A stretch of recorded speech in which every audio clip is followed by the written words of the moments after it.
Ar ko tad īsti bija interesanta šī budžeta pieņemšana un kas ir nonācis šobrīd visu žurnālistu redzeslokā? Tas, ka Saeima nevar kārtīgi pieņemt budžetu bez starpgadījumiem.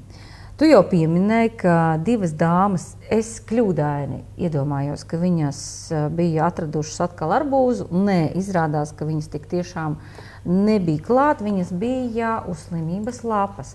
Un lai šo Saeimas budžetu pirmajā lasījumā varētu pieņemt, acīm redzot, bija jāpaveic neiespējamais.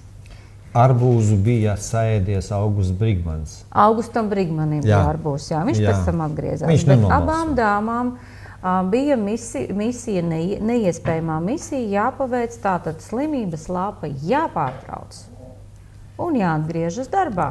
Jāsap citā, kā tad tagad formēs viņai? Šo dienu skaitīs vai neskaitīs? Man tāds jautājums, jā. Tālāk jautājums, ar kādu slimību, ar ko viņa slimoja vispār? Es zinu, principā, ar ko tagad cilvēki slimoja, jā. Tā slimības, teiksim, līdzīga angīnai vai gripai un kaut kas tam līdzīgs ir.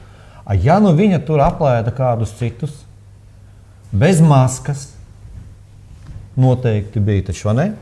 Jūlija, tu taču esi izgājis to Covid laiku cauri, kad speciāli tev uztaisīja likumu, jā, visu, lai tevi, kā saka, noņemtu malā.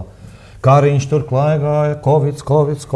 Tagad vienkārši cilvēki slimo, piebrauc kārt mājās, izceļ no gultas, halātā aizved uz Saeimu, spied pogu, balso.